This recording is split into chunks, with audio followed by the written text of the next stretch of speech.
Battle of Auerstadt, Marshal Davout's stunning victory.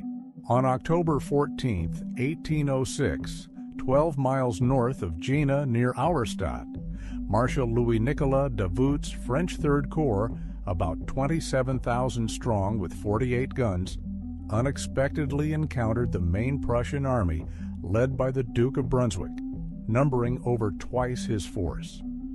Davout, known as the Iron Marshal, remained unshaken despite facing odds of 2-1 and the absence of Bernadotte's First Corps, which was supposed to support him but never arrived. Davout quickly formed a defensive line centered on the village of Hassenhausen. His infantry formed squares to repel repeated cavalry charges by General Blücher's advance guard. Reinforcements from his other two infantry divisions arrived to strengthen the line, standing firm against the poorly coordinated Prussian attacks.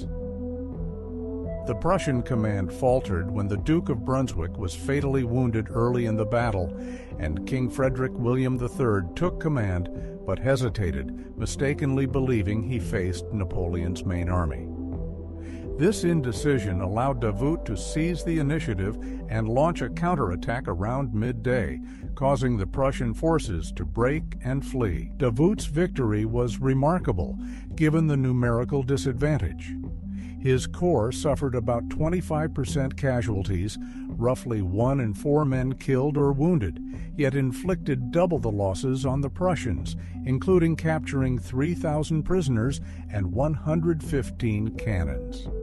Napoleon initially doubted the reports, but later praised Davout highly, awarding him the title Duke of Auerstadt and allowing his corps to enter Berlin first after the campaign.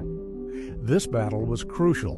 While Napoleon defeated the Prussian flank at Jena, Davout's triumph at Auerstadt crushed the main Prussian army, ensuring the French dominance in the War of the Fourth Coalition and paving the way for the occupation of Berlin. On November 21, 1806, from his palace in Berlin, Napoleon issued the Berlin Decree, initiating the Continental System, a blockade aimed at strangling Britain economically by forbidding British goods from entering continental Europe. This was Napoleon's longest and most ambitious attempt to force Britain to the negotiating table, responding to Britain's naval blockade of European ports after Trafalgar. The decree declared British goods contraband and prohibited trade with Britain, seeking to isolate the island nation economically. Although the continental system was extensive, British smuggling undermined its effectiveness, but it marked a new phase in Napoleon's struggle for European dominance. This script condenses the key events following the battles of Jena and Auerstadt, including the fall of Berlin, Prussia's collapse, ongoing resistance, Napoleon's Polish campaign, and the launch of the Continental System, suitable for a 2-minute video segment. As Napoleon's Grande Armée pushed into Poland during the harsh winter of 1806 to 1807, French soldiers faced relentless suffering. The impoverished, frozen landscape and homesickness led to soaring desertion rates and over 100 suicides. Marshal Ney's Sixth Corps, scouting near Heilsberg for better quarters, instead collided with moving Russian and Prussian troops, unaware they'd stumbled into General Bennigsen's surprise winter offensive. Napoleon swiftly devised a trap. Ney and Bernadotte would feign retreat to lure Bennigsen west, while Napoleon flanked the Russians from the north. But the plan unraveled when a French courier carrying these orders was captured, alerting Bennigsen to the danger. The Russian commander withdrew just in time, sparking a 5-day pursuit across frozen terrain. Marshal Murat's vanguard harried Prince Bagration's rearguard, but relentless Russian resistance and freezing temperatures, plunging to -30 degrees Celsius, -22 degrees Fahrenheit, stalled decisive action. By February 7th, the French advance guard under Soult clashed with Barclay de Tolly's entrenched Russians at Eylau, a chaotic dusk battle erupted around the town cemetery, with French troops seizing it in a bloody bayonet charge, only to face a counterattack led by Barclay himself, who was gravely wounded. Street fighting raged overnight, costing 4,000 casualties on each side. Wounded soldiers froze to death in the sub-zero cold, while survivors scavenged Eylau for supplies. Napoleon, fearing Bennigsen would escape, found his concerns misplaced. The stage was set for the brutal battle of Eylau A clash that would test the limits of his invincible army, faltered against entrenched Russian artillery, prompting Napoleon to order a risky frontal attack by Marshal Augereau's 7th Corps. Augereau, feverish and strapped to his horse, led 12,000 men into a blinding snowstorm. Disoriented, his corps veered into the path of a 70-gun Russian battery at point-blank range. Canister fire obliterated entire ranks, while a blizzard's sudden lift exposed survivors to encircling Russian bayonets. The 14th Line Regiment, famed for bravery, was annihilated, losing 75% of its men and its Eagle Standard. Augereau's corps suffered 5,000 casualties in 30 minutes, effectively dissolving. 11 a.m., 5,000 cavalrymen, dragoons, and cuirassiers charged through snow and Russian lines in a legendary assault. Murat's horsemen shattered enemy formations, overran artillery, and stabilized the French position long enough for Davout to renew his flank attack.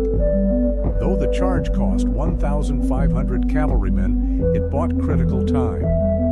By nightfall, Eylau's fields were littered with 25,000 dead or wounded.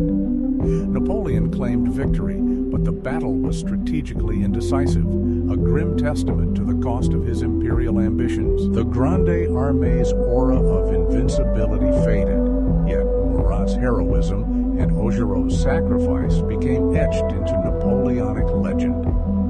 This script distills the battle's pivotal moments: artillery chaos, Augereau's disaster, and Murat's charge into a 2-minute narrative, emphasizing visceral details and strategic stakes while citing key sources. As Marshal Murat's cavalry charge reached its zenith, General Grouchy's dragoons shattered Russian cavalry attacking Saint-Hilaire's division.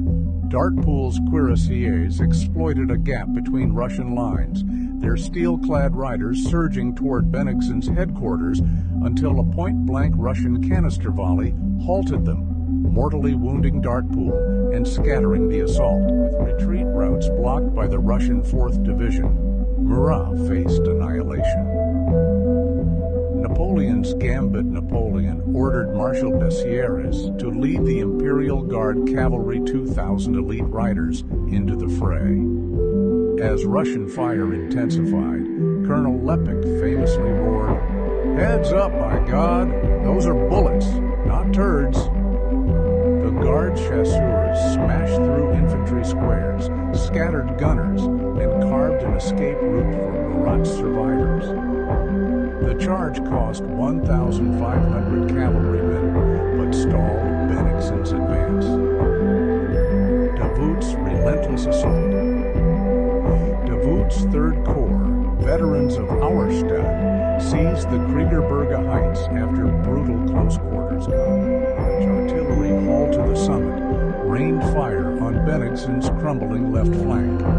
Yet Prussian General Lestock's 9,000 troops, outpacing Ney's pursuit, arrived at 4 p.m., routing Davout's exhausted men. "The brave will find a glorious death here," Davout declared, rallying his last division amid Russian cavalry charges.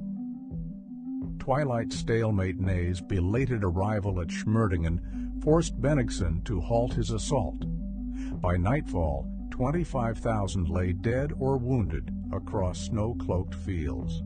Though Napoleon claimed victory, Bennigsen's withdrawal under cover of darkness left Eylau inconclusive.